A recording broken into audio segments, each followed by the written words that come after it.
let's start again on all the way on the left, and we'll go. You're right.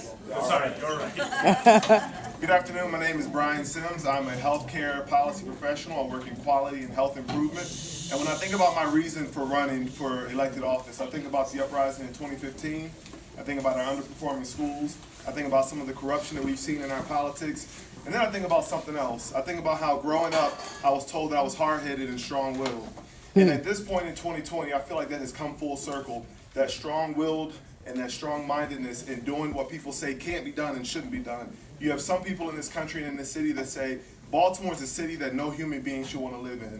Well, I choose to raise my 2 young children in Baltimore City. I choose my wife and I to live in the Reservoir Hill, that neighborhood that we live in. We choose to get back to the city to improve it and make it better. We choose to do what people say can't be and shouldn't be done. And so one of the things that we did was we founded the Greater Baltimore Health Improvement Initiative in 2015, focused on improving the conditions that people live in this city, by focusing on the places that they live, age, work, and play. In my professional experience, I work on strategies to reduce health disparities, improve health equity in the state of Maryland, and particularly in Baltimore City, and identifying the partners to help engage in that work.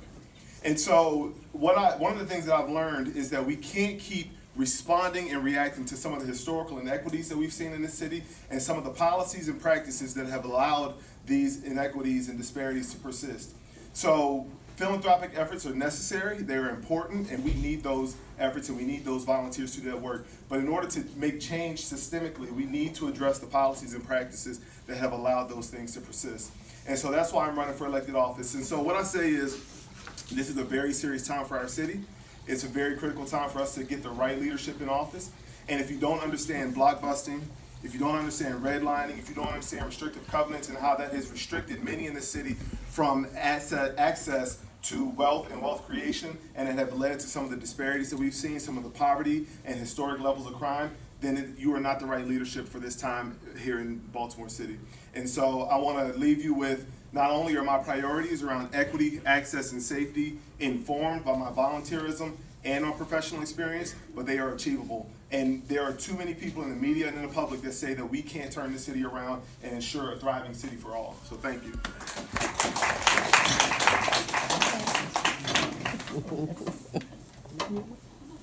Good afternoon, everyone. My name is Taurus Barksdale, 27 years old. I'm probably one of the youngest candidates that's running for any type of seat. I'm young, but I'm ready, and I'll tell you why I'm ready. I come from Baltimore City, my district. I've been living in my district my whole entire life. I'm a college graduate. I majored in legal studies. I'm a certified paralegal, and when I graduated, my major was approved and accredited by the American Bar Association. So I've been studying laws. I worked previously for the Federal Public Defender's Office for the District of Delaware, working on death penalty cases. I've worked in evictions, and I just resigned my job probably a month ago, working in real estate development as a paralegal. So I'm also a homeowner, 27 years old. At 24 years old, I redeemed my father's house from a tax sale. At 24 years old, redeemed the house because I know the importance of home ownership. I redeemed the house, got the house back at 24 years old, and now I'm a homeowner. Everything I speak on, I'm actually doing it right now. So things I'm running on are, quality education, cleaner communities, and jobs and resources. So when we talk about cleaner communities, we can go anywhere around Baltimore City and see the filth, the trash, everywhere around the city. We heard the president talking about our city. My nonprofit, the Baltimore Beautification Project, was probably one of the leading nonprofits in the city tackling this illegally dumped issue that we had, and we still do it. We spent close to $10,000 last year in the community, just cleaning up. I also created Baltimore Jobs, an Instagram platform where we post jobs and resources. That's the only platform, we have on Instagram for jobs. And Instagram is the largest platform, for kids. I'm currently working with the mayor's office, recruiting for jobs and different programs. I also recruit for many, GED programs. I fill GED program classes. That's it. Thank you. All right. Good afternoon. My name is Tori Rose, and I am the running candidate for the City Council District 7 seats. I am also the proud mother of an 11-year-old who, after my cousin was murdered a couple of years ago, looked at me and said, "Mommy, I do not want to be extinct." So we have to let it resonate that no matter how many policies we talk about, if you are not advocating for the people and bringing the people's voices inside City Hall, nothing is going to change. Before I decided to run for city council, I was a leader in my community. I was an advocate for my community. I advocated for the rights of Americans with disabilities and for veterans. Those are two groups of individuals we frequently don't see advocacy for. I'm currently an educator, so every single day I have to guard myself to go into our classrooms and deal with the most vulnerable population of individuals, our youth and our children. And I have to expect them to be able to listen and to learn when many of them are hungry, and many of them are dealing with trauma, and many of them have seen their parents arrested, and many of them have lost loved ones to gun violence in our city. See, doesn't matter who you vote for if that person is not willing to do the work. And for me, I've been boots on the ground doing the work for years. Running for city council is about getting access to give all of us a voice inside City Hall so that legislative practices and legislative policies that are created represent the greater good of the community and represent the greater good of the people who have to live with the decisions that our lawmakers are making. I teach American government, and unfortunately, out of 146 students, only 12 of them told me their parents voted in the congressional 7th district election. The time is now for us to get people-centered policies and people who actually have a heart for our community elected to do the work. I'm a leader, I'm an advocate, I'm a mom, and I'm the people's choice, not the machine's choice. All right, Tori. All right. Sound like she's talking. Good afternoon, everyone. My name is James Torrance, and I'm a son of Baltimore. I can tell you that I'm a son of Baltimore, and I've seen the best and the worst of Baltimore. I grew up in Latrobe Homes. I lived there until I was 25. While I was there, I got a bachelor's and a master's degree. I walked from 929 Abbott Court over to University of Baltimore every day, every Monday, Wednesday, and Friday to get my master's degree. I also got my JD from there. And I serve our students every day as a policy expert in Baltimore City Public Schools. But I also have a track record of loving this city. I can tell you it started at age 14 when I advocated because the windows and the frames fell out of my classroom at Carverville Tech. It is unacceptable that our children have to go to classrooms that are cold and that our buildings are crumbling. And that is why I'm in public service. That's why when I was in college, I advocated for first-generation college students on USM, as well as I advocated for black and brown people to have access to educations and Pell Grants. But after that, I became a chief of staff for a state senator at age 22. The reason why I was selected is because I had a heart for service, but also I knew that we had to be strategic about the resources that we can bring back to Baltimore. And that's why I'm running for city council. I know because I've served in not only the local, the state, and federal government how we can generate those resources. One of the things I understand right now is that we have to support Carolyn. We have to be innovative in making sure that we figure out how to pay for it on a city level. It is not cutting agencies' budgets to get there. It is about getting there by creating new revenue. And for me, understanding working at Baltimore City Schools, there's an opportunity. It's our health suites. At KIP, the health suite there, which serves our students as a primary care provider, has made sure absenteeism for students with asthma and other disabilities and other medical conditions is down 50%. Why can't we do that at every school with the amount of money that we get from Carolyn? Why can't we generate ways to make sure that my sister, who makes $25 an hour, can build and be a part of this tax base and own a home in Baltimore City? All right. Thank y'all for being here today and hearing us all out. My name is Christopher Anderson. I'm running for City Council District 7. I picked up trash in Baltimore City personally at the city site pickups and cleanups.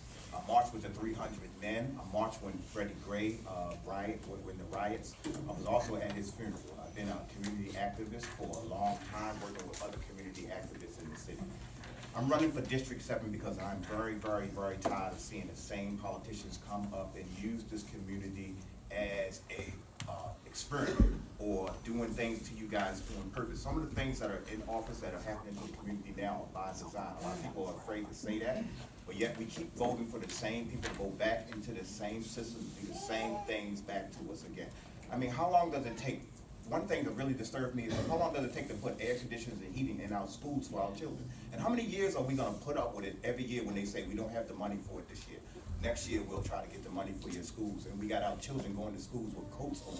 And then when the winter time comes, they have coats on. In the summertime, they have no air conditioning. They have to sit at home because it's so hot and they can't get a decent education. This is a problem that can be fixed automatically. We need to put new leadership in City Hall to fix the problems and put the money back into citizens' pockets and not the money back into the people that's running for office pockets.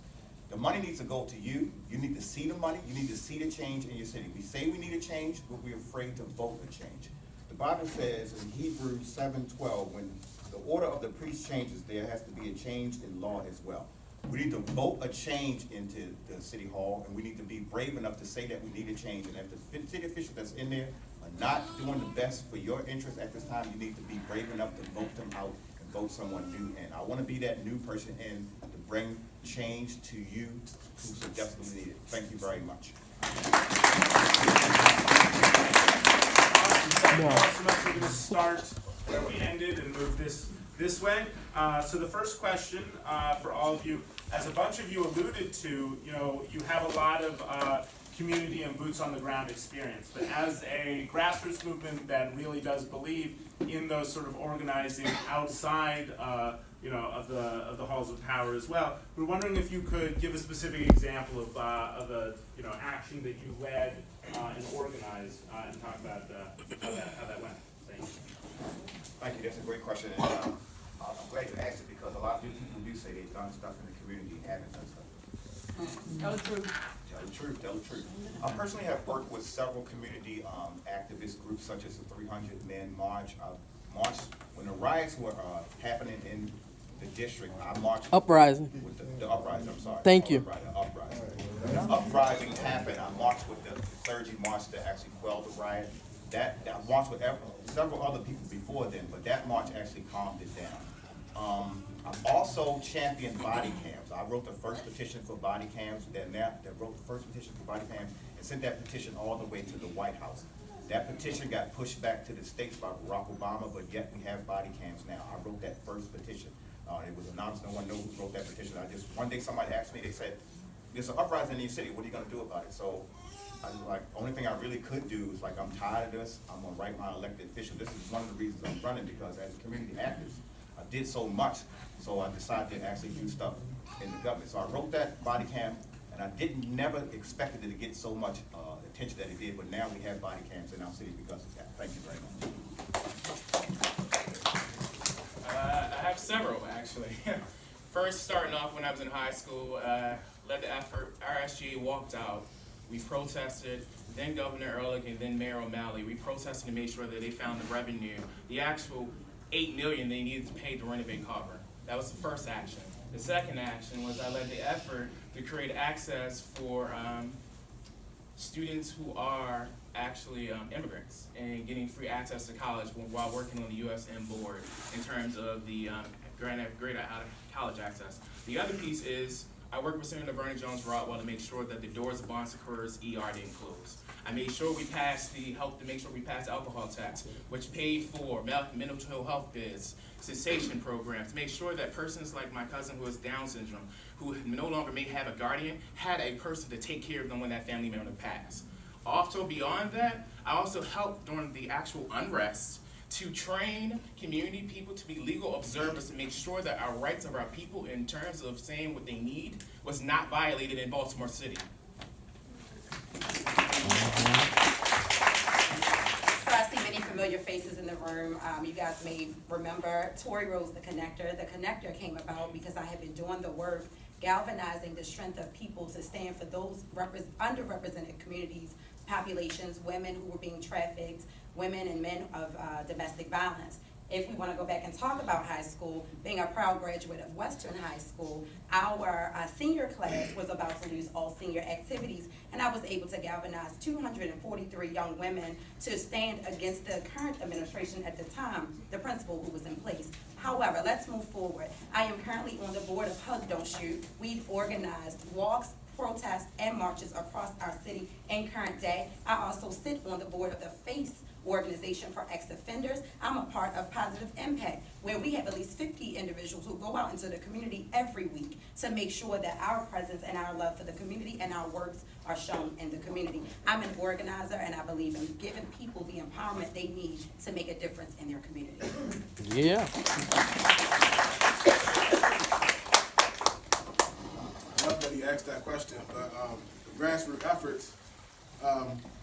This past summer, we all heard President Trump say, you know, Baltimore is trash infested, rat infested. So, you know, me and my team, we put boots on the ground and I'm from District 6, but we were in District 7, and we conducted probably the largest cleanup Baltimore has ever had before. So it was 8 roll-off dumpsters, 8 24-feet roll-off dumpsters that we filled with illegally dumped trash. I've never seen nothing like that before in my life. That was one effort. Another effort, a few weeks ago, one of the biggest homeless advocates in the city, Christina Flowers, we went to one of the largest, I think the largest homeless encampment in Baltimore City. We bought services from city agencies to, you know, just grassroots services, whether it's food, clothing, any type of service. We went down there and, you know, provided support to the homeless. Now every Friday there are services going down there every Friday to support those homeless individuals. Another example, a few weeks ago, I helped recruit for the Mayor's Office of Employment Development. They did a construction trades and opportunities program where over 300 people showed up to, you know, get resources. Thank you.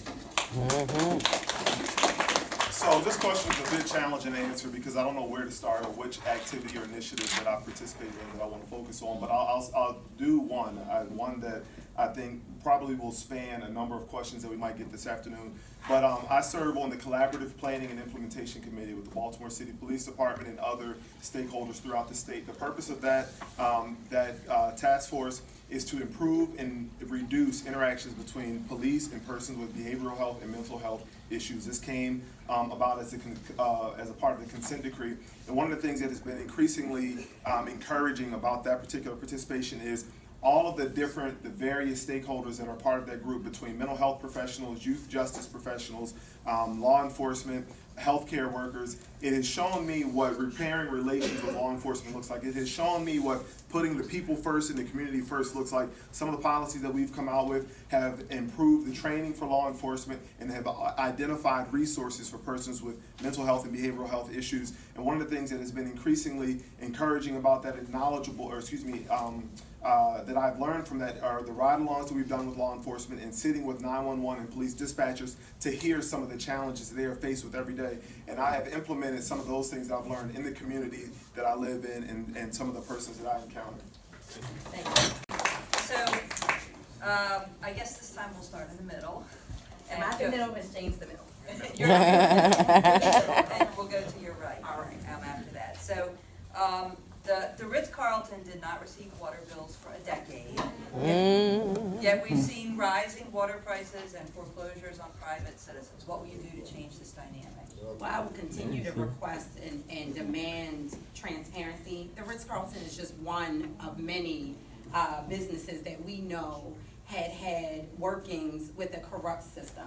And so a part of the reason that I'm running is because I will not stand for the corruption and the friendships and the underhanded deals that allow companies and businesses to go for decades and not be held accountable. The Ritz-Carlton is equally responsible because they knew they were using the city's water. So that's a greater issue. However, what I am currently doing is advocating and working alongside people like Senator Mary Washington, who have been helping us speak for everyday people. People will not lose their homes because of past due water bills. We will not be disenfranchised. We will not continue to be pawned around while the haves take advantage of us. So I am advocating for petitions to be signed. I'm advocating for oversight in DPW, and I'm also asking for a collaborative and participatory relationship between community and governing bodies. Yeah.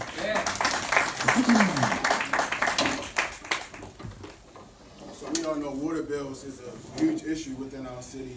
I would certainly advocate for, you know, lower water bills. I'm currently renovating. I own a house that I'm renovating that the water is off, but I still get a $50 bill, $55 bill every month you know, just for infrastructure fees that, Wow. you know, I'm not even, the water bill, the water is off. That's crazy. So, you know, but we have larger issues than just water bills. We look at, you know, trash. We need trash pickup 2 days a week.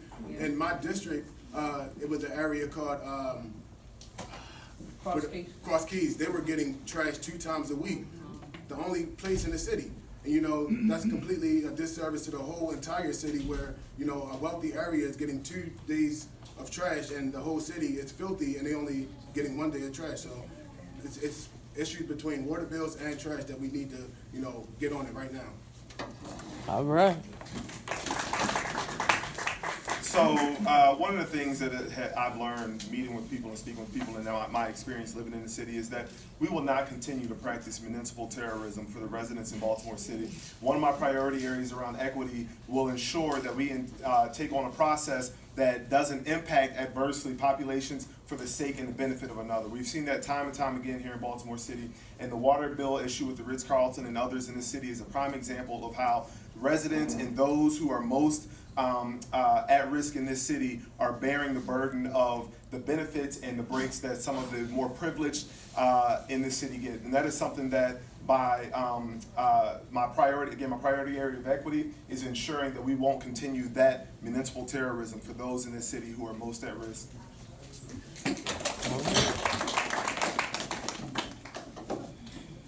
All right, so the Ritz-Carlton is not paying a water bill, and then you got bills for residents. Once again, resident people in the city residents, you people, pay the most in water bills, and then when your water bill is cut off, you know, you don't have water in your home, and then you're at danger of losing your home.